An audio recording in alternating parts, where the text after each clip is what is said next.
thrill seekers. That was a little clip from my video of Don't Fear the Reaper, which I thank you. That video has gotten more views than any of my other music videos except for the Planet Tokyo video. So it's really nice when the music videos get some views because I often work pretty hard on them. The video for Don't Fear the Reaper actually wasn't that difficult. It came together pretty quickly, but it's kind of funny. So maybe that's why people liked it. So I wanted to talk about why we fear the Reaper, why we fear death. And it's one of the reasons that I got into Zen practice in the first place, was because of an intense fear of death. My mother started showing symptoms of Huntington's disease when I was in high school, and I learned about the disease and I learned about its hereditary nature, and that when I was about 16 or 15, I don't know how old I was when I first got the talk about the disease, but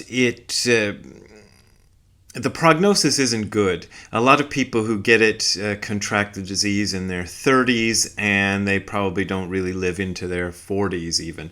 My mother lived until she was 64, but that was fairly extraordinary for somebody with a condition like hers.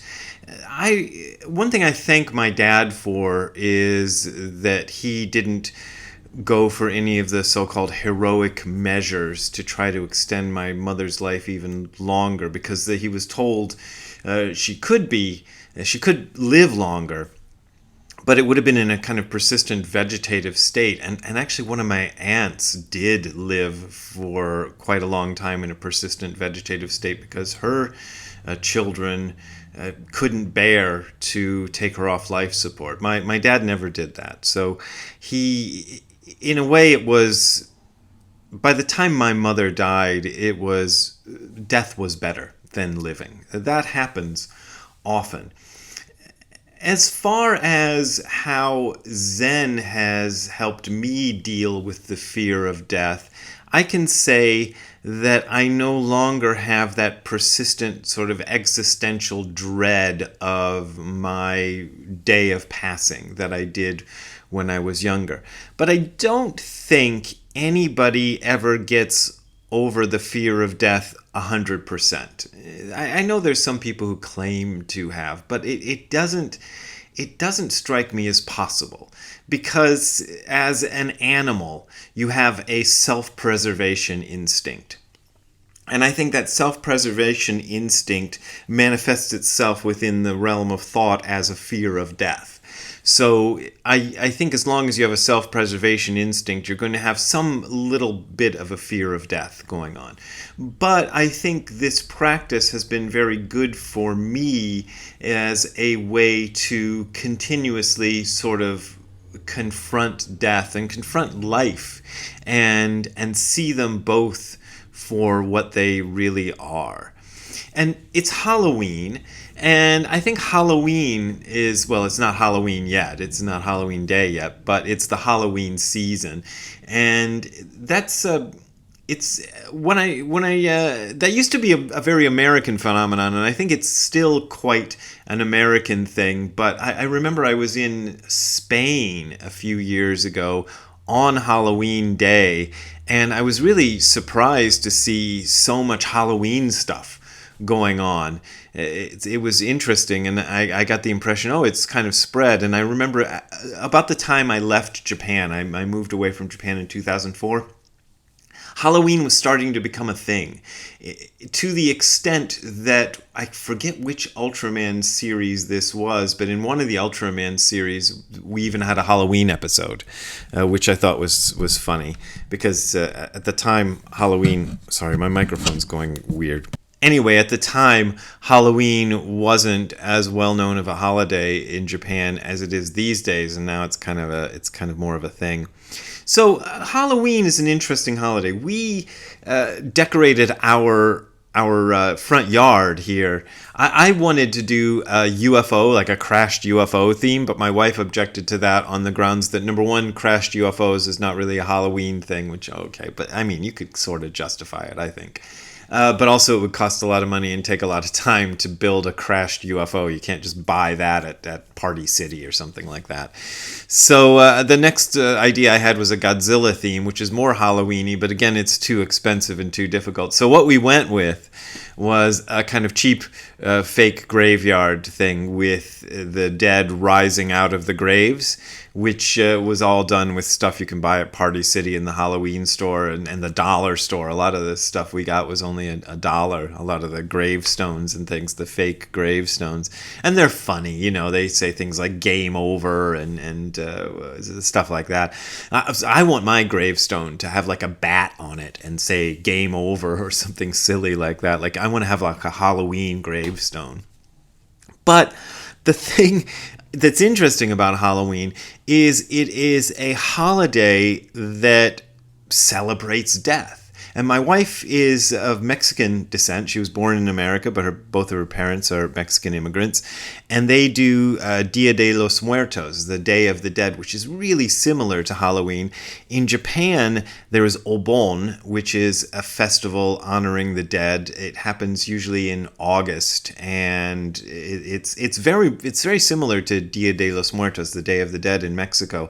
The idea is that the dead come back to their homes and visit for one night. Same idea as Day of the Dead, I think. So there are these holidays and these kind of celebrations. I imagine other cultures have them too that I don't know about. And if you look at our front yard, it's all graves and skeletons and skulls and things. And it's a way of confronting death. You know, this thing that terrifies us, we kind of put it out there. Instead of hiding it, we put it out there and we make it funny. And we make it a kind of a celebration. And I actually think Halloween is one of the more positive sort of holidays we have. I think it's really helpful, you know, because the children participate in it. And when you're a kid, I mean, I know when I was a kid, I didn't realize the implications of Halloween and what dressing up as a ghost really meant, you know, and what all these skulls and things really meant. But as I got older, I kind of understood it a little better. And these days I kind of see it as a positive way of looking at death and confronting death and kind of accepting it. Because in the end, you have to accept death. I mean, you can refuse to accept it, but it's not going to change anything. You're still going to die. So why not just accept it? And one of the other things about death is that somebody just sent me a link to a video, and I believe the video just came out. It's Alan Watts, and I've talked a little bit about Alan Watts on this channel before. These days I like Alan Watts. When I first started studying Zen in the 80s, about the only books about Zen that you could easily find at just an ordinary bookstore were the books by Alan Watts. And at the time, I didn't read them because I just had in my mind that Alan Watts was a sort of cheesy guy, a public speaker. I knew that he was an alcoholic and all this stuff, and he was kind of an advocate of LSD and things like that for a time. I think he went off that. I think he was only an advocate of LSD for a little while. Actually, I don't know. Maybe somebody can tell me. But anyhow, I just ignored him. And it wasn't until about 10 years ago, when I was well into my career as a Zen Buddhist speaker and I had books out and things, I just happened to come across a copy of his book, This Is It, at a used bookstore in Montreal. And I read the essay, This Is It, and was really impressed. And ever since then, I've really liked him. Well, this video that somebody sent me, one of the people who watches my channel, and thank you very much for sending it to me, the video is called The Eye That Eyes Everything Is Nothing. And in this, he talks about death and about his fascination with death since childhood. And he gives a very interesting philosophical rationale for why death doesn't need to be a frightening thing. Because well, I can't really paraphrase. I'll leave a link to the video so you can watch it for yourself. But it's something like, if you imagine death as like endless blackness, well, that doesn't make any sense, because death can't possibly be endless blackness.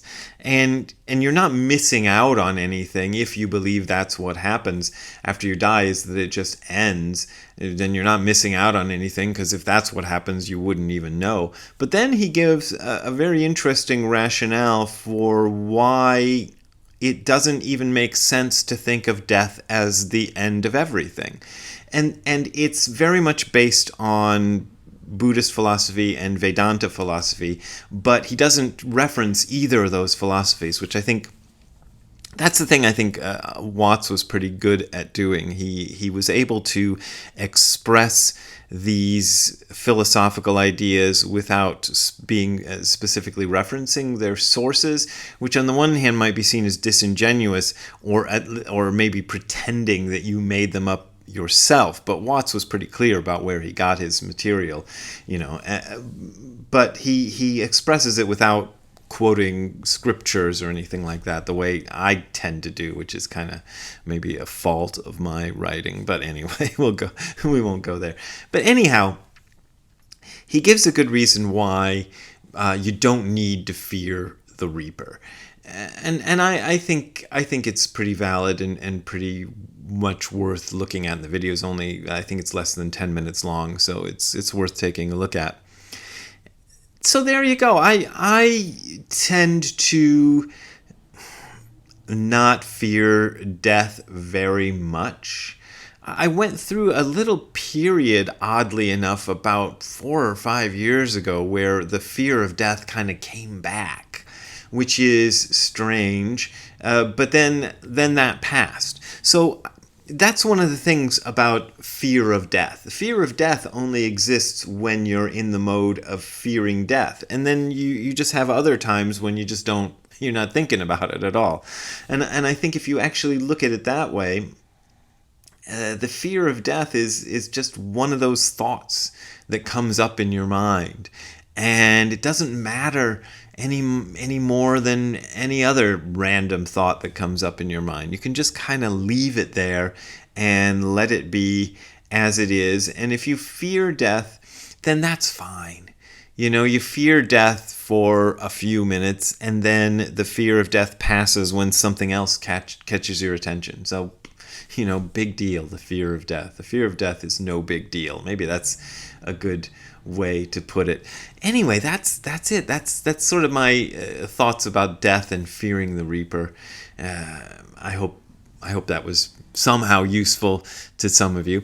If you want to contribute to me being alive, hey, there's a good segue, and not dying, you can go to the URL that you're seeing on the screen below, which is hardcorezen.info/donate. That is hardcorezen.info/donate. There you will find my PayPal and Patreon accounts. Those are my main and usually my only ways of making a living, so I appreciate your support. But as always, you don't got to support me if you don't want to. Also, if you go to my events page, there's one event there right now for the rest of the year. I'm kind of working on what's going to happen in next year, but probably I'm not going to do any more this year. And it's in Bozeman, Montana in November. So any of you happen to be in the vicinity of Bozeman, Montana, you can come out and see me, and you go to hardcorezen.info/events if you want a link to further information about where and when and what I'm doing and all of that. So you can check that out if you're interested. All right, we will see you later. Have a good time all the time. Bye. Hey, Zygmunt. Did you like that song, Don't Fear the Reaper? Pretty good harmonies and stuff, huh?